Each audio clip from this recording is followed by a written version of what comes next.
Bagseed Chronicles is a podcast about cannabis and the people who enjoy it.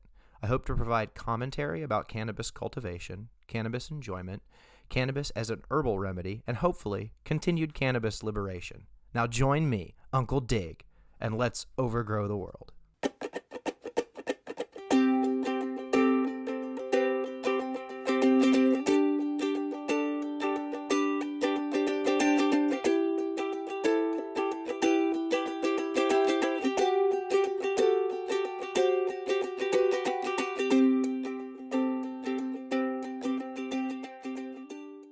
Hey guys, got a bit of a longer interview for you today, so I didn't include a garden update in the beginning of the show for you.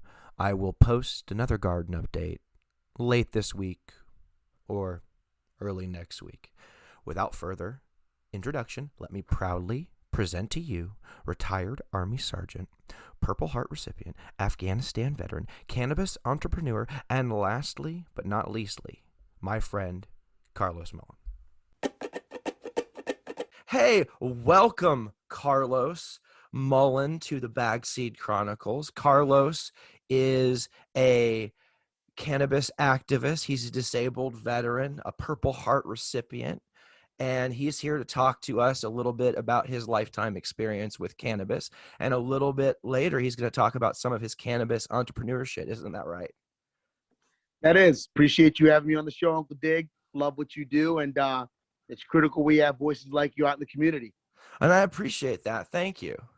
And so going back, we're getting into OG status, you and me, just on the virtue of age at this point a little bit. We're creeping up onto it. So just for the folks at home, when was the first time you smoked? I was 11. Oh boy, that is very young. Sixth grade. Yeah. Wow. Yeah. That's pretty young. So that was wow. With who were you with when you did that?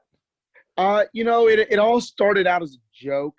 My really good friend, I'll give him the initials of IM. I don't know if he wants his name out there quite like that. Fair enough. But he had brought a joint that his dad apparently rolled. His dad kept a bunch of them to school, and he lit it up behind we had this little, I guess it was like a work shack that the janitors would go into when they were doing the lawn care, and went back there, sparked it up, and I started going to IM's house every day after that day. Wow. Okay. So you had like a little sesh crew early on. I did. So it just started off as just a lark, and then it moved on from there. So you get into high school. Did you ever start like selling weed? I started actually selling cannabis in the end of seventh grade. By then, IM's parents were purchasing it for us, and he had ended up kind of finding his own connect through what they were doing. And to make it really funny, I was at the bus stop. I'll never forget this day, and the girl that was at the bus stop with me saw me blazing, consuming cannabis, and she goes, "Hey, my brother sells." And that's where I really found my first plug, if you want to call it that. My first, "Hey, I'm Carlos, I want to purchase from you." And that's when I started actually selling to my friends. Yeah. Oh, okay. All right. So you started, and that's usually how a lot of people like get into the small time game, especially with cannabis. They start by selling like ends to their friends, and then it goes from there, because then people start handing out that number until inevitably someone hands it to someone who is a cop, right? And then you get wrapped up. Isn't that usually how it happens? Well, in my case, no. In my case, I got wrapped up because it is typically, but I'll never forget the day I'm sitting there. My mom, I was adopted, by the way, from Colombia, South America. So I had very, very strict, right-wing, conservative, cannabis is the devil's lettuce kind of parent. Okay. For sure. Mom and dad, actually. So mom leaves, and I'm thinking, man, I'm going to sit on my windowsill. I'm going to spark this joint. And I just had it all mentally set up to have a really good afternoon. blazing out of my window. Yeah. Next thing I know, mom says she forgets something, comes inside, and she smells it. I won't forget this day. She screams my name. She yells, "You're consuming cannabis. I'm calling 911." And that was what? I was 12. And that was my first trip to a juvenile detention center as a child. Your mom narked you. Yep. She didn't take it away or try to discipline it you at home or anything, or she didn't even try to get you into treatment. Her response was straight away to the cops. Straight away. And That's I became for a darkness. few years I don't know if you remember the DARE program. Oh, yeah, I became the DARE program poster boy throughout the school, throughout the community, until boy. about 16, when I started dabbling in some different distributions of things. And but I was, at 16, I was trying to find my identity. Still consuming cannabis very much, but ended up finding myself in Baltimore and got wrapped up with cocaine and ended up doing from 16 to 18 in a juvenile detention center for the distribution of cocaine. Ooh, that's why you got locked up for the Yes. little bit you did it's for cocaine distribution. Okay. And do you think that if weed had been like a lighter status thing, do you think you would have stayed more in the cannabis industry if it hadn't been associated with those other drugs? Or do you if my mom would have never called the police, if they would have never put me in a juvenile detention center, it was Boys Village in Cheltenham, Maryland. There was riots there. There was guys from DC, Baltimore. I really don't think people really fathom that putting me there as a youth for cannabis, it did nothing but introduce me into my cocaine plug. Yeah. It gave you more opportunities to break more laws. It introduced a different world to me. Yeah. Over a cannabis plant. Yeah. Yeah. And I think that the system kind of accidentally can make cannabis a gateway, in that once it's an illicit substance, it's found in the same place as other illicit substances are. But then you get out of juvie, and you're finding yourself at a transitory period in your life, and you decided to join the Army, right? I was homeless from 18 to 20. I was homeless. Oh, okay. Sleeping in a sleeping bag, eating out of trash cans, trying to hustle here and there. But I was so scared to get locked up that I was not a very good hustler. I was so wrapped up by then in honestly just day-to-day survival, man. Yeah. That it just I joined with Job Corps. Yeah. And when I joined Job Corps, I ended up getting kicked out of Job Corps because I figured out that you could sell shots of liquor on there. So me and a buddy, he would go out, get bottles, and I'd sell the shots, and we'd sell shots to people that were underage on Job Corps, because I was at the time as well. Yeah. And this was 20. I get kicked out of Job Corps for that, and on my way out, I see a recruiter, and he goes, "Hey, you need to join the military." And by then, I was so done with life. I was like, "Why not go to war?" Yeah. It's such a different it's such a different journey to the military than I had. I was in Texas. It was almost looked at as another thing you would do, like getting a job at the post office or going to college. It was definitely not viewed as like a last resort to save yourself from further homelessness. You know what I mean? Yeah, so it's different. That's what it was for me. and so you're in the Army now, and so you were abstinent for the most part while you were in the Army, right? From cannabis use.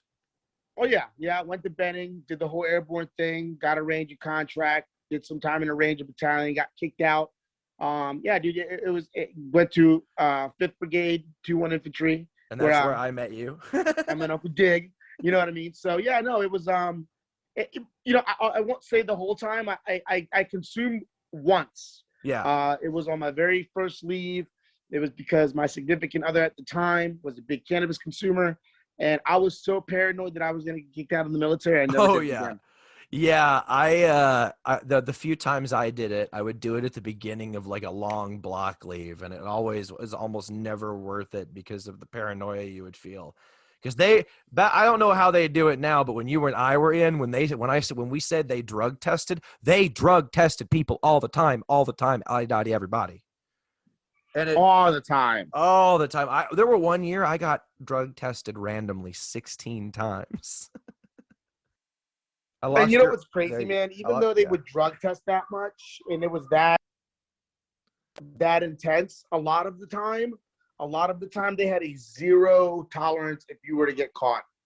Oh yeah, yeah. I mean, I remember there were guys that got kicked out for cannabis. It would be their first time offense. I remember they would have people unlock the doors at night in the barracks and they'd bust guys. And I never forget, I was like walking down the hallway for something. Like I was gonna go like smoke a cigarette late at night. I don't know, whatever you go outside for. I don't even remember what I was doing. I was just walking the halls like maybe I was semi-drunken stupor. I don't know what was going on.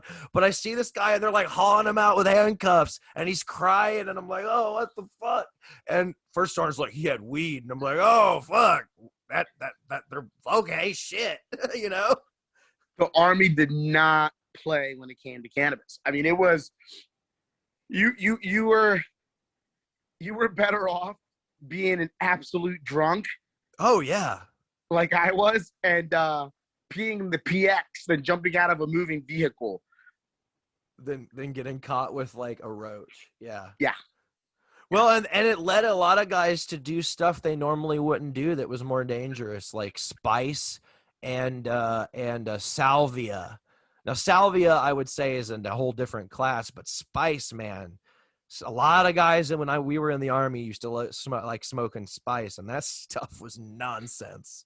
You're right. It did lead the veteran to have to go reach into some more intense and really unhealthy, I think, substances.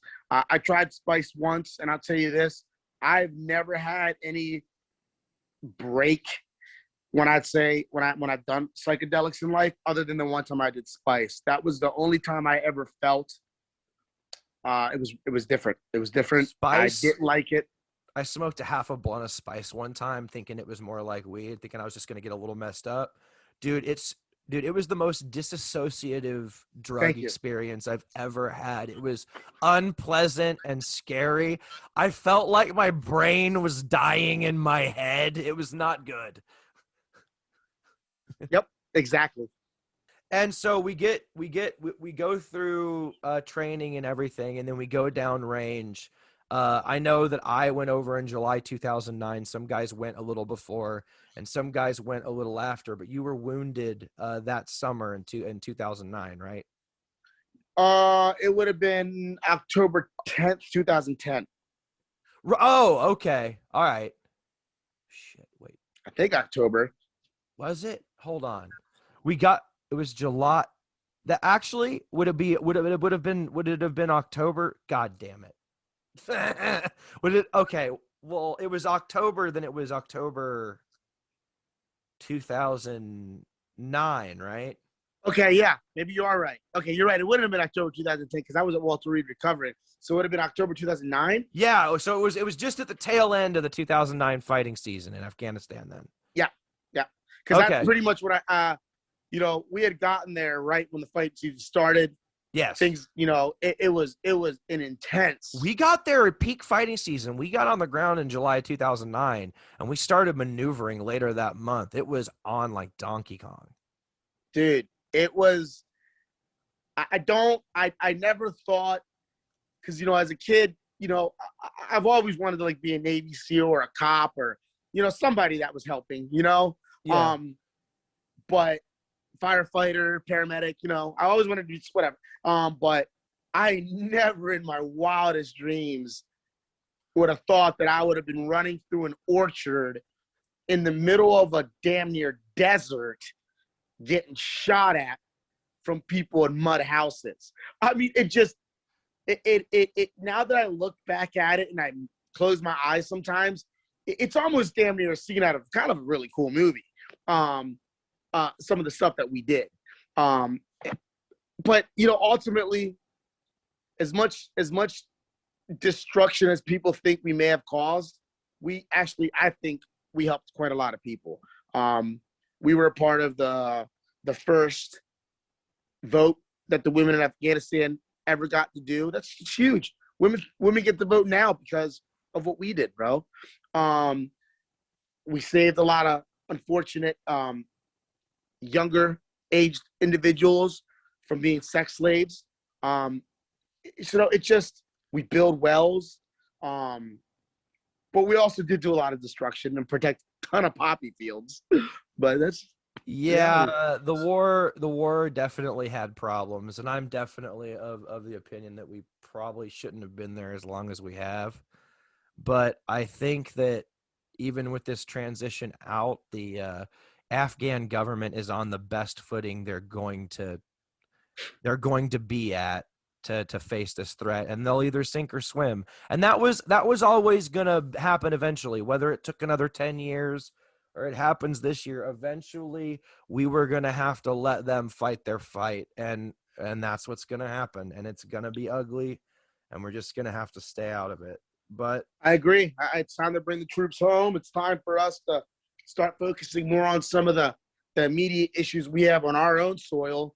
And again, what I go back probably then, but when I go back now, knowing what I know, no, I wouldn't. If it was Afghanistan they were asking me to go to, no, I wouldn't. I wish we were more focused on, I don't know, Saudi Arabia, but that's just my personal opinions. that's a weird relationship. So you now you were wounded. You were in an IED explosion, and you were medevaced, and you went to Walter Reed. And while you were at Walter Reed, you drank a lot of booze, right? Drank a lot of booze, and I was on 12 different medications from the Army. So, Yeah. and I'd say about, I don't know, 12 of them you weren't supposed to drink on. Yeah. And then you tried to return to your unit after recovering from trying out of recovering mostly at Walter Reed, and that didn't go well. Well, I learned. Well, I had to learn how to walk at Walter Reed. It took me 6 months to learn how to. Doctors were definitely telling me that, hey, Walter Reed's going to be your last stop. We're going to medically retire you from here. And these are things as a guy who was so proud of what he was doing. I loved being a soldier. It was my identity. It was heartbreaking. So, I tried to commit suicide a few times. I felt that I had nothing left to live. So 6 months at Walter Reed, I finally learned how to walk again. Doctors were advising me, hey, you're doing a little bit too much, because they were trying to basically keep me on a plan to medically retire from Walter Reed, because they were telling me that was my last stop. Once I kind of really started fighting back, I really realized that it may be my last stop. So I got into some serious depression, tried to commit suicide at Walter Reed, and they admitted me for 3 months. Um, it was the best thing they did, because when I got out, I was able to really focus on my recovery, and Walter Reed finally got tired of me, and they sent me back to my unit. And so you went back to your unit, and you tried to resume being an infantryman, and you weren't quite physically able to. Is a very a short way of telling a very long story, right? Yes. Okay, so and then at that point, once you realized that you weren't able to meet the physical demands of an infantryman, you went ahead and accepted a medical retirement, correct? I did, and I also realized I was going to become a single father. So that was another huge factor in that. My one of my daughters needed me, and I could have continued the fight, but when I realized ultimately that I wasn't going to have what's called a family care plan to be a single dad in the military, and I wasn't going to give up on my kid, that ultimately was my deal breaker. So Yeah. yeah. Yeah, and yeah, so you took the medical retirement, and you get out of the Army. So you're medically retired from the Army. You're starting your civilian life, and how soon after the military did you start experimenting with cannabis as opposed to some of the meds you were on? A year. A About year. well, 8 months to a year. Okay. It took me to get out of that. Granted, I had been smoking again from the age of 11 to 20.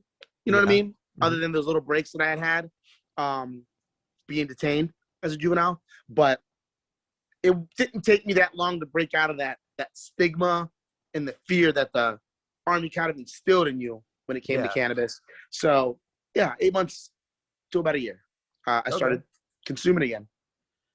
And how had your relationship to the plant kind of changed from when you were a young man consuming to now that you were an older disabled veteran consuming?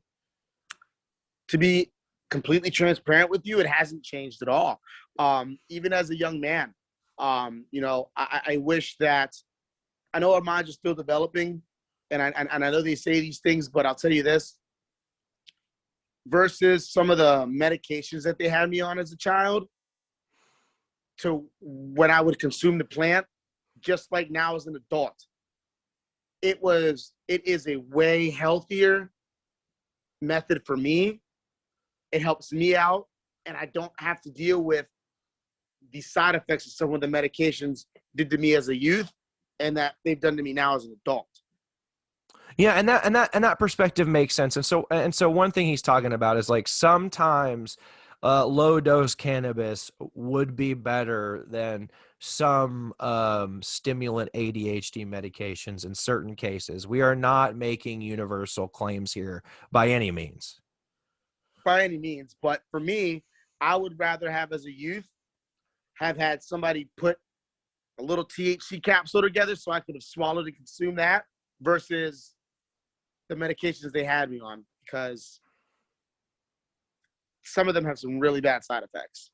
Yeah, they do. And I think also you and I are in an age now that when we were kids, maybe our parents and even the science of psychiatry maybe hadn't quite figured out the best ways to utilize those meds yet. And so maybe some of the ignorant things they did to our generation can be excused as long as they're not continuing to do that. I can agree. I mean, they grew up in the era of reefer madness. So, I mean, we really have to look at it from that perspective. They didn't know any better than thinking that the pharmaceutical company had our best interest at hand. Right. But ultimately, when you're putting anything synthetic from the pharmaceutical company in your body, even from when I was a kid to now, a lot of those medications aren't good for your liver, aren't good for your kidneys. I mean, especially over a long period of time. Right. So it's just, it really gets into one of those weird places where you have to really try to think of like, what is morally correct here? What is healthier here?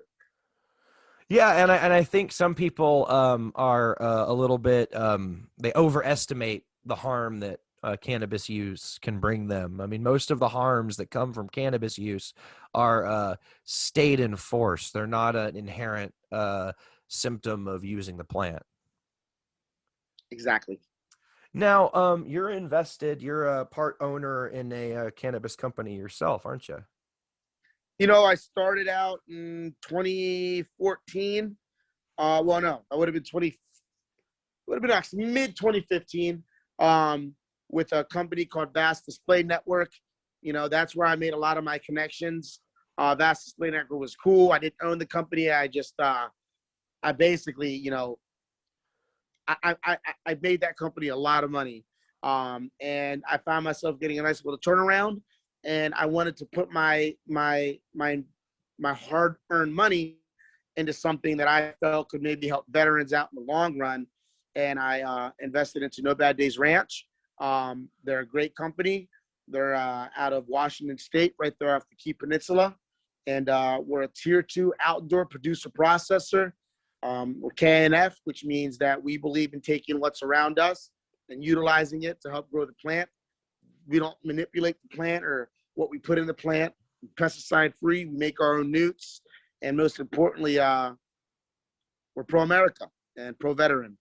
And so you mentioned KNF. For the listeners that don't know, KNF stands for Korean Natural Farming, and it's one of the many regenerative farming techniques that people are using and pioneering different ways of using in the cannabis industry.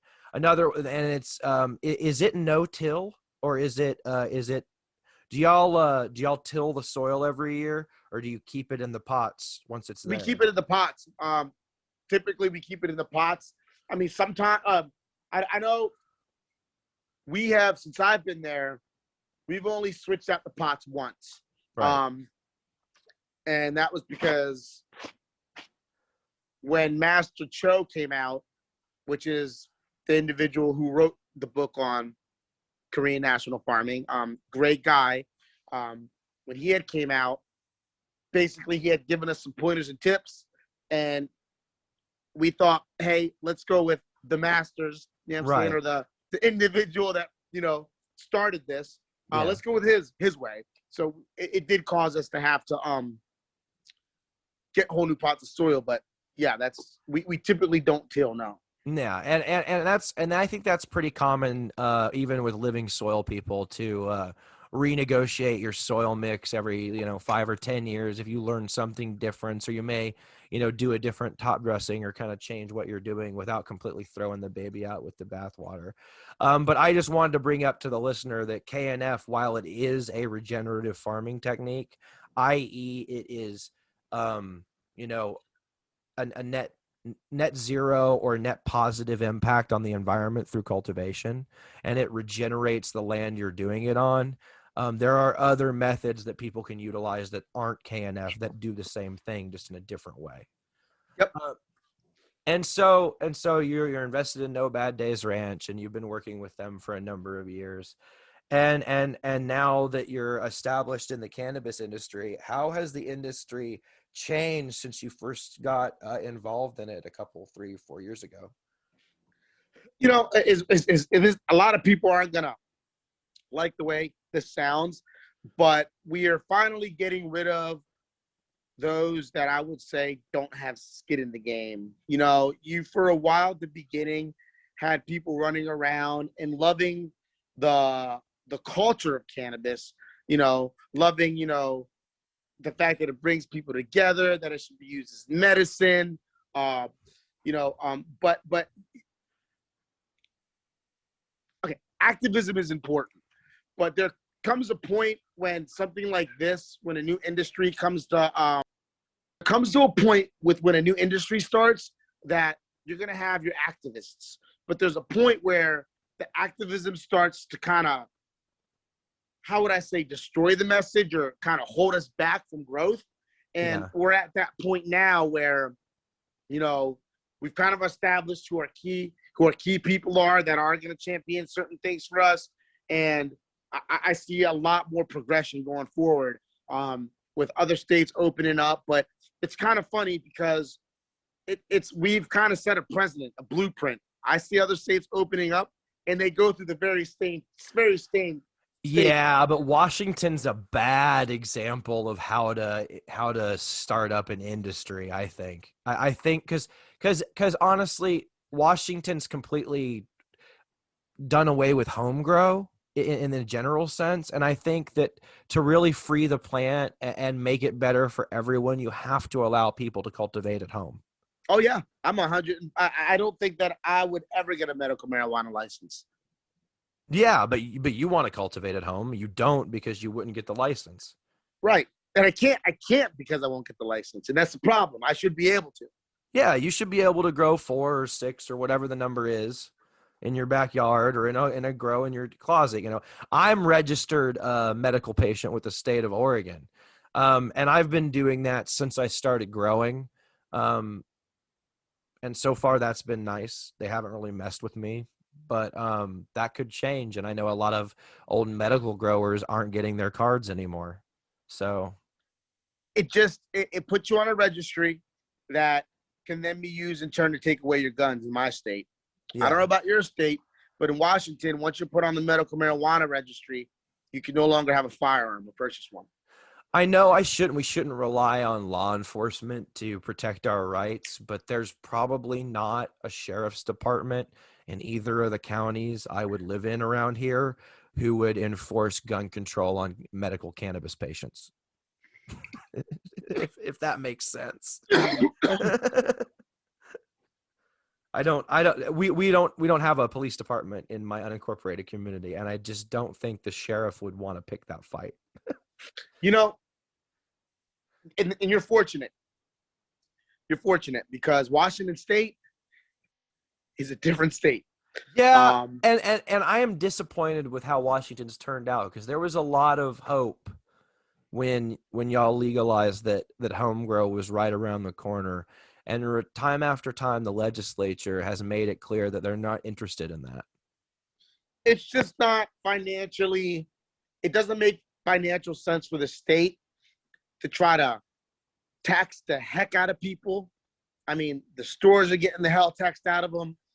The farmers getting the hell taxed out of them. The consumers getting the hell taxed out of them. I mean, they got so much money coming in through taxes. It's not going to hit their bottom line. Here's the thing. The first year everybody grows, everybody's going to get mites and have to throw out their harvest. Like shit, like I fucking grow a shitload of weed in my backyard. I still have to buy weed sometimes. Like people are still going to buy weed, and they're going to open up this whole new market that they're not thinking about. So they're not going to get their tax dollars from like an eighth at the dispensary, but they still get their tax dollars from fabric pots the guy buys at the gardening store. They're still making revenue off the plant. They just need to be a little imaginative in how they think about it. The Oregon, there's a thriving garden industry right now in America that has been booming during COVID, and home cultivation is no small part of that, whether people want to admit it or not. That's true.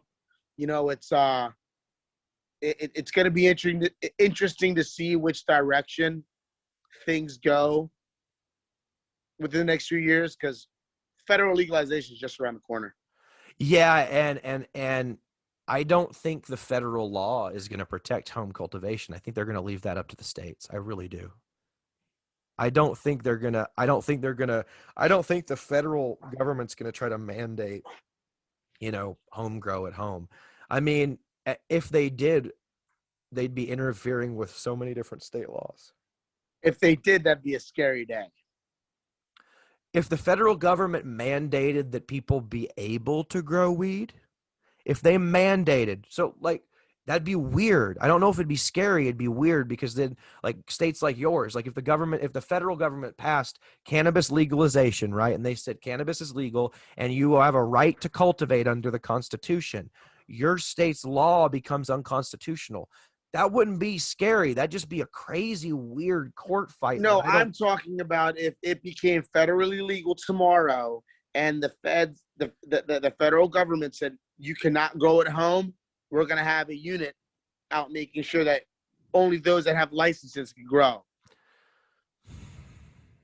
Well, that's going to be a problem. You can't take away a right once you give it to somebody. They don't like that. They get mad. They start shooting. And it would be a sad day to have cops and people shooting each other over weed. That would be sad, because we're trying to get away from that with this legalization shit. We really are. Well, listen, if states are doing it, if states don't care about the home grower, what do you makes you think the federal government's going to? Some states have protected home grow. I mean, New York's looking at having home grow. Some of the other states are having. I would say the only state that has protected home grow is Oklahoma so far. What do you mean? Oregon has 4. You can grow 6 in California without a license. Yeah. Okay. Yeah. You guys did it. Yeah. Okay. I think New York's going to be that way. I think some of the southwestern states.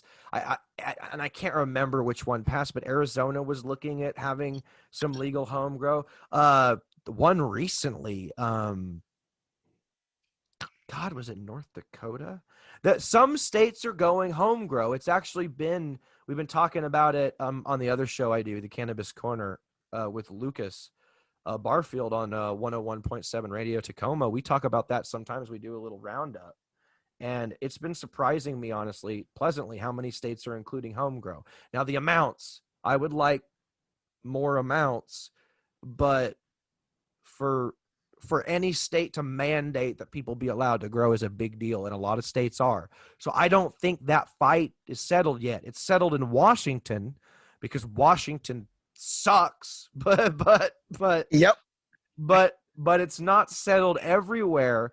And I think it'll be interesting to see what the federal government has to say about that. And judging from the federal government's past approach to cannabis, my guess would be like, let's leave the whole home grow thing up to the states so they don't have to pick a fight in the Supreme Court. Because if they pick a fight in the Supreme Court, then the Supreme Court has to set precedent for the country, and that'll cause a stink because people don't realize if you're going on, people don't realize liberal people want to legalize weed, but conservative judges, if they're just looking at like pursuit of happiness, they might say that not only are you allowed to grow, but plant limits are illegal.